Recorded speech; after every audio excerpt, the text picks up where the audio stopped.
Et salut à tous les traders. On se retrouve aujourd'hui pour la petite vidéo du jour. Donc comme je vous avais dit, petite vidéo sans prise de tête, sans forcément de montage, sans forcément de cut, où on va parler un petit peu plus de la vie de trader et surtout celle d'un expatrié depuis peu. Comme ça vous allez pouvoir suivre le parcours. Donc je suis sur la plage de Jomtien, juste en bas de chez moi. J'habite dans l'immeuble qui est derrière moi. Donc, je vous montre un petit peu. Je peux pas forcément tourner, donc je vous montre comme ça. Et aujourd'hui, je vais vous parler de comment je me suis retrouvé en Thaïlande, quel a été le parcours.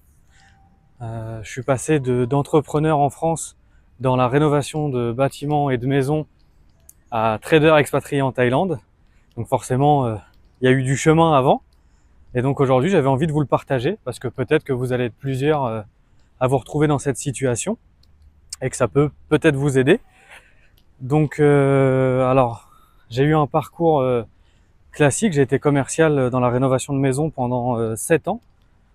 J'ai fait que ça a été mon seul et unique travail. Et puis au bout d'un moment, j'avais envie de créer ma propre entreprise. Donc je me suis associé avec un ami. Donc Vincent, si tu passes par là, coucou. Du coup, on a créé une entreprise de rénovation où on a fait beaucoup de salles de bain, beaucoup d'agrandissements de maisons, un peu de tout, hein, des chantiers un peu classiques, tout ce que nos clients avaient besoin, on savait le faire. Et donc, au bout d'un moment, Vincent m'a dit, bah écoute, ça serait bien qu'on parte en Thaïlande. Lui, il avait déjà été avec un autre ami qu'on a en commun et il avait vraiment adoré. Et donc, on a programmé ce voyage ensemble. On est parti en Thaïlande il y a maintenant 3 ans. Et quand on est parti, dès qu'on est arrivé, moi j'ai senti que ce pays me plaisait. Euh, la liberté, on est arrivé tout de suite, on a pris un scooter. On a pris une chambre d'hôtel, des vacances classiques, mais il y avait quelque chose en plus, c'était ce sentiment de liberté qui régnait et qui, franchement, tous les jours me plaisait. Donc on a passé 15 jours ici, et déjà pendant les 15 jours, je lui disais que je pense que pour moi, c'était un peu le voyage de trop.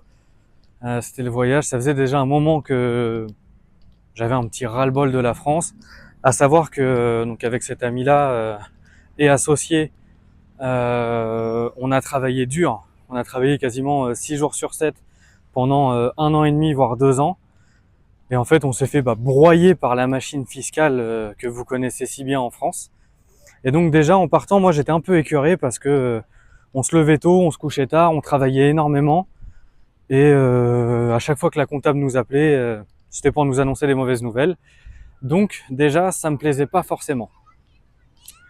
À la suite de ce voyage-là, quand je suis rentré, j'ai repris des billets d'avion 3 mois plus tard. Je suis revenu en Thaïlande, dans une autre région. J'avais fait Phuket. Je suis parti voir Bangkok parce que je me suis dit bon je pense que ça vaut le coup d'être vu. Et j'ai pas forcément aimé. J'ai pas aimé Bangkok. Je suis reparti directement. Je suis resté 3 jours à la place de 15 jours. Je suis resté 3 jours à Bangkok et je suis reparti à Phuket. Et le voyage n'était pas le même. Je me renseignais sur comment on peut vivre ici, le visa, le prix d'un loyer, dans l'optique vraiment de me dire ok, si un jour je dois venir vivre ici, comment ça se passe?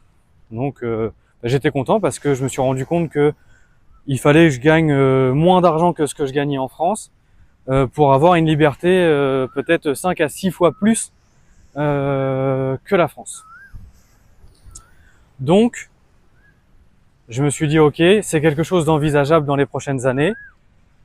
Mais l'appel du chantier s'arrêtait pas. J'avais pas mal de clients de mes 7 ans de commerce qui m'appelaient. J'avais pas mal de chantiers en cours.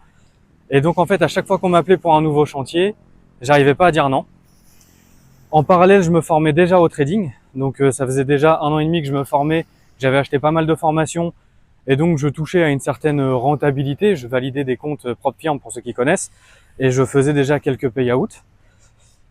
Et en fait, je pense que l'erreur que j'ai fait, c'est que je me suis dit que j'allais faire les deux. Donc déjà, très grosse erreur, vous ne pourrez pas faire les deux. En tout cas, vous pourrez être employé, par exemple, à mi-temps et vous former dans le trading, ça, il n'y a aucun problème. Mais avoir une entreprise et faire du trading à côté, c'est quasiment impossible. Hein. Psychologiquement parlant, vous allez être fatigué et vous allez faire des bêtises sur les marchés financiers. Et donc j'ai accepté des chantiers jusqu'à ce que j'en ai un ras-le-bol total. Et donc je suis venu une 3e fois. Et là je me suis dit ok, c'est ici que je veux vivre. C'est cette liberté qui me rend riche, moi, plus que toute somme d'argent, plus qu'autre chose. C'était vraiment cette liberté-là qui me parlait, qui me faisait du bien. Et est venu le moment où j'ai fermé ma société. Je me suis dit que c'était la fin, ça y est, j'ai clôturé ce beau chapitre après quasiment du coup 9 ans, puisque j'ai commencé à 18 ans en tant que commercial dans la rénovation de maison. Aujourd'hui j'en ai 29 et j'ai fini là au milieu de l'année 2025.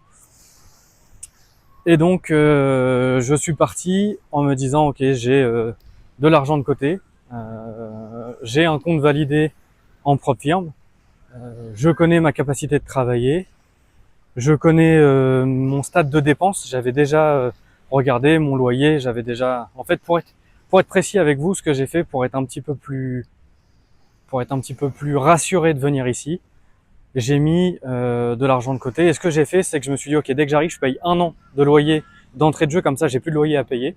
1 an d'assurance santé d'entrée de jeu, comme ça, j'ai plus d'assurance à payer. Et donc, comme vous le savez, dans le trading, vous faites des résultats à partir du moment où vous n'êtes pas stressé. Et donc j'ai aucun stress parce que, en somme, j'ai pas de dépenses. Les dépenses ont déjà été payées. Et ce qui me permet de me dire, je me concentre uniquement un petit peu à la création de contenu parce que ça me fait plaisir et que j'ai envie de partager avec vous cette étape de ma vie. Et surtout, me concentrer à level up mon capital. Donc à aller chercher beaucoup plus de capital parce que le secret du trading, ce n'est pas de trader plus ou de faire plus de pourcentage. C'est de faire le même pourcentage avec lequel vous êtes à l'aise, mais de le faire sur un capital qui est beaucoup plus gros. Et là, du coup, si vous multipliez 3% sur un compte à 100 000 et 3% sur un compte à 1 million, vous avez fourni exactement le même travail, mais le salaire à la fin du mois n'est pas le même. Et donc, le moment où il a fallu que je parte de France a été un peu difficile, parce que on m'appelait toujours pour des chantiers, et franchement, refuser, c'était réellement difficile. Mais je me suis dit, ok, t'as pris une décision, tu vas jusqu'au bout. Donc, je l'ai annoncé à tout le monde. D'ailleurs, certains n'y croyaient pas, certains pensaient que c'était un énième rêve qui était inatteignable. N'oubliez jamais, vous rêvez trop grand pour eux, pas pour vous. Vos rêves sont inatteignables pour eux, pas pour vous. Ça, c'est important, parce que si vous savez le nombre de personnes qui m'ont dit que j'y arriverais pas, et au final, j'ai arrêté de les écouter, et j'ai juste passé à l'action, tout simplement. Et donc, le moment où je suis arrivé ici, donc je suis arrivé maintenant il y a quasiment 1 mois, donc on avait pris un appartement, parce que je ne suis pas venu seul, je suis venu avec ma copine. On a pris un appartement pendant 1 mois pour se laisser le temps de chercher un autre appartement qu'on allait prendre à l'année, qu'on a trouvé finalement très rapidement, puisqu'on a eu une bonne occasion qui s'est libérée dans un des condos qui est juste derrière moi, qui normalement était pas forcément dans notre budget. Et au final, il s'est libéré au moment où on est arrivé, pile poil dans notre budget, donc on était content. L'objectif, en fait, en venant ici, c'est vraiment, si vous entendez du bruit, les responsables sont là. Donc en fait, l'objectif de venir ici, c'est tout simplement de me libérer du temps. La Thaïlande a 6 heures d'avance sur la France, donc ça me laisse le temps de créer du contenu le matin. Mes sessions, moi je ne traite pas la session de Londres. C'est une session que je boude un peu parce que mes résultats sont pas exceptionnels, et ça je vous le conseille de réussir à trouver ça quand vous n'aimez pas une session, ou alors avec votre data, vous regardez surtout votre data sur 20, 30, 40 ou 50 trades. Si une session ne vous plaît pas, ça sert à rien de forcer, c'est qu'elle n'est pas faite pour vous, c'est que la manipulation qui est présente dans cette session ne vous plaît pas, ou les prises de liquidité sont pas suffisantes. Donc n'ayez pas peur de supprimer des sessions pour faire du bien à votre morale et pour pouvoir être efficient sur les marchés.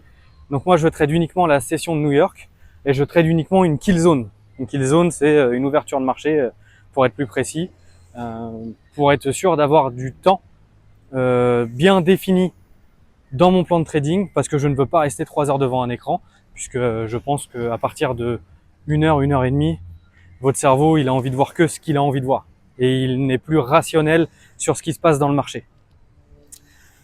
Et donc du coup, le fait de me libérer du temps le matin, ça me laisse le temps de prendre soin de moi, de faire du sport. J'avais pas eu l'occasion d'en faire avant, parce que je me voyais pas me réveiller à 5 heures du matin pour aller courir à Basic Fit. C'était pas quelque chose qui me plaisait. Là, j'ai le temps. Je me réveille en général à 7h30, 8h du matin. Dans mon condo, du coup, il y a une salle de sport plus une piscine. Donc, je fais les deux le matin. Je fais salle de sport plus piscine, un petit sauna, et ensuite, je suis prêt pour démarrer ma journée. Et donc, ma journée commence en général par de la création de contenu pour les élèves de l'académie. Donc, je crée les PDF, je crée les exercices pour les élèves qui en ont besoin. Ensuite, à partir de 14h, je tourne en général les vidéos. Bon, là, il est un petit peu plus tard, il est 16h. Parce que j'avais quelques rendez-vous aujourd'hui, donc j'ai reporté un peu mon planning. Et ensuite, à partir de 20h30, la session New York ouvre. Donc j'ai déjà passé ma journée, j'ai déjà fait tout ce que j'avais à faire et je peux rester concentré. Donc chez moi, j'aime bien bosser de chez moi. Donc je me mets derrière mon setup jusqu'à peu près 23h, 23h30 et j'essaye d'être couché à minuit pour pouvoir me lever à 8h, avoir mes 8 heures de sommeil et c'est excellent. C'est comme ça que j'ai créé ma nouvelle routine ici dans mon nouveau pays d'adoption et j'en suis plutôt heureux. Pour le moment, ça fonctionne bien. Je me réveille sans mal, je me réveille content, avec de la gratitude. Donc tout le monde vous dira que pour commencer le trading, la meilleure des choses, c'est d'avoir un salaire ou d'avoir un plan B. Sachez que moi, je suis pas d'accord avec cette vision. À partir du moment où on donne à son cerveau un plan B, par facilité, il ira le chercher. Moi, par exemple, pour cette nouvelle vie, j'ai pas de plan B, mais je sais que je vais travailler jusqu'à ce que ça fonctionne, et ça fonctionne déjà. J'ai déjà des résultats, donc c'est facile de dire que ça va fonctionner puisque je sais que j'ai déjà du résultat, mais j'ai encore du travail à fournir pour arriver au niveau où j'aimerais être. L'expatriation, c'est par rapport à ce que vous aimez faire. Moi, je sais que par exemple, je suis quelqu'un d'assez solitaire, donc je ne souffre pas d'être à l'autre bout du monde et de ne pas voir, par exemple, certains membres de ma famille ou de ne pas voir mes amis, puisque je sais que quand ils viendront me voir ici, on passera forcément des meilleurs moments. Ensuite, financièrement, je trouve que c'est un gros avantage. Je m'explique. L'avantage de s'expatrier, par exemple ici, le coût de la vie coûte quand même moins cher. Donc, vous méprenez pas, vous viendrez pas vivre ici avec 500 € par mois, bien que je vois certaines vidéos sur YouTube qui disent que certains réussissent à le faire. Mais je pense que il est quand même important d'avoir une vie assez confortable. Vous voyez, moi j'ai pris quand même un bel appartement qui coûte 650 € par mois parce que vue mer. Vous voyez, je suis dans la tour qui est juste quelque part par ici. Hop, juste là. Et donc je vois la mer directement de mon salon parce que j'avais besoin de me créer aussi un bel environnement de travail. Quelque chose qui me pousse tous les matins à faire mieux. Vous voyez, et ça c'est important parce que si on vient ici en se disant qu'on peut déjà tout acheter parce que c'est pas cher, parce qu'on va manger à 2 €, parce que on a un loyer à 250 € par mois, et ben la vérité c'est que vous n'allez pas vous secouer à aller chercher plus. Et je le vois, la plupart des entrepreneurs qui viennent en Thaïlande ou à Bali rentrent chez eux et ils ont quasiment rien effectué. A contrario, ceux qui partent à Singapour, à Dubaï, dans les pays où c'est très cher d'y vivre, ils n'ont pas le choix. Ils partent avec peut-être le minimum pour vivre. S'ils font pas très vite de l'argent, bah ils vont très vite devoir rentrer. Et donc ça pousse tous les matins à se dire ok, j'ai une mission, je dois aller chercher de l'argent rapidement, je dois travailler 2 fois plus que les autres parce que je suis parti à 9000 km de chez moi et c'est pas pour me reposer, c'est pas des vacances. Je suis pas venu là en vacances, je suis venu ici pour y vivre. Je suis venu ici pour établir quelque chose, pour construire quelque chose. Je compte bien acheter un appartement très rapidement, acheter une voiture très rapidement. Et tout ça, bah, ça demande des fonds. Et avant de dépenser les fonds que j'ai sur mon compte, je vais aller en chercher des nouveaux. Vous voyez ce que je veux dire? Et donc voilà, donc dans cette vidéo, bah, je voulais partager avec vous comment je suis arrivé en Thaïlande, donc bah, par le biais de vacances. Et en fait, j'ai aimé ce pays. J'ai tout aimé de ce pays. La rapidité fiscale, la rapidité des papiers. Ah, les papiers en France, c'est...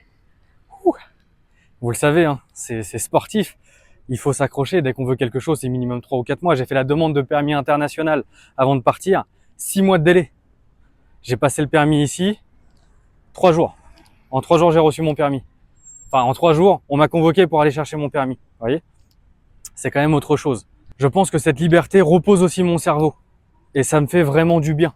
Et donc voilà les amis, n'hésitez pas à me dire dans les commentaires si vous, c'est quelque chose qui vous intéresserait de vous expatrier et aussi de savoir la la destination. Peut-être que on pourra en discuter et puis partager plusieurs avis, parce que je trouve ça intéressant. Je trouve ça toujours intéressant ceux qui se sentent capables de partir à l'autre bout du monde, parce que c'est quand même une grande décision. C'est quand même quelque chose qu'il faut planifier. C'est quand même quelque chose qu'on fait pas comme ça du jour au lendemain. Et donc n'hésitez pas, likez, partagez comme d'habitude. Vous savez, c'est ce qui va m'aider à être vu par le plus grand nombre. Et donc voilà, je vous remercie d'avoir suivi cette vidéo. N'hésitez pas à me poser des questions, j'y répondrai, je réponds à tout le monde. Vous pouvez regarder dans les commentaires, je réponds à tout le monde, je trouve ça ultra important. Et voilà, merci beaucoup et je vous laisse sur cette coucher de soleil qui va être, je pense, magnifique comme tous les soirs. Allez, salut à vous les traders!